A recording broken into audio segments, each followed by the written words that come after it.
సరఫరాల శాఖ మంత్రి నాదెళ్ల మనోహర్ ఇలాఖాలో సైతం పీడీఎస్ బియ్యాన్ని అక్రమార్కులు వదలడం లేదు. తెనాలి రామలింగేశ్వరపేట తోటవారి వీధిలో అక్రమంగా రేషన్ బియ్యం రవాణా సమాచారాన్ని అందుకున్న పోలీసులు రంగంలోకి దిగారు.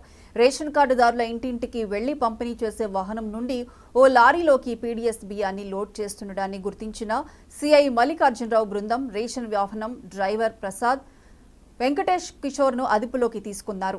లారీ డ్రైవర్ పరారీలో ఉన్నాడు. ప్రజలకు పంపిణీ చేయాల్సిన బియ్యాన్ని ఇవ్వకుండా వారికి డబ్బులు చెల్లించి బ్లాక్ మార్కెట్కు తరలిస్తున్నారని సీఐ చెప్పారు. ఈ బియ్యం ఎక్కడకు తరలిస్తున్నారు, ఎవరి పాత్ర ఉందన్న కోణంలో విచారణ చేస్తున్నామని సీఐ మల్లికార్జునరావు తెలిపారు.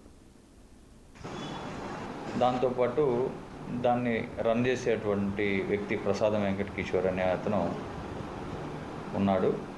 అతనితో పాటుగా వేరే లారీ ఒకటి ఉంది. అక్కడ లారీ డ్రైవర్ అబ్స్కాండ్ అయ్యాడు.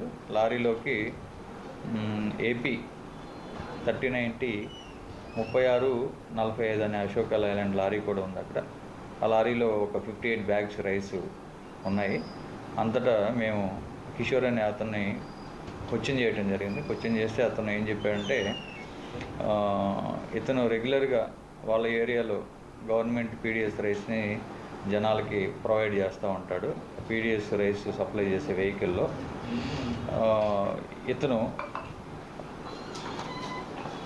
పబ్లిక్కి ఇవ్వాల్సిన పీడీఎస్ రైస్ ప్రొవైడ్ చేయకుండా వాళ్ళకి పీడీఎస్ రైస్ ప్లేస్లో పబ్లిక్కి మనీ పే చేసేసి ఆ పీడీఎస్ రైస్ని పబ్లిక్ దగ్గర నుంచి ఇతను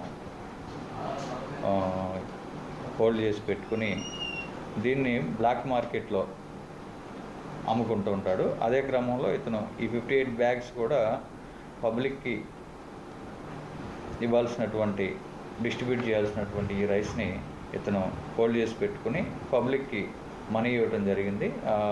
పీడీఎస్ రైస్ ప్లేస్లో ఈ రైస్ని ఇతను ఇప్పుడు బ్లాక్ మార్కెట్లో అమ్ముకునే ప్రయత్నంలో ఇన్ఫర్మేషన్ వచ్చి మేము పట్టుకున్నాం. ఈ రైస్ ఎక్కడికి వెళ్తుంది ఏంటనేది, ఎవరికి సప్లై చేయకపోతా ఉన్నారు, ఇవన్నీ కూడా ఇన్వెస్టిగేషన్లో ఫైనలైజ్ చేసి ఫర్దర్గా లింకప్ ఇంకా ఫర్దర్గా ఎక్కడ ట్రాన్స్పోర్ట్ అవుతుందని చెప్పేసి వాళ్ళని కూడా ఇన్వెస్టిగేషన్లో తీసుకొచ్చి వాళ్ళని కూడా ఈ కేసులో ముద్దాయిలుగా చేర్చి దీనిలో త్వరలోనే ఛార్జ్షీట్ ఫైల్ చేస్తాం. దాంతోపాటు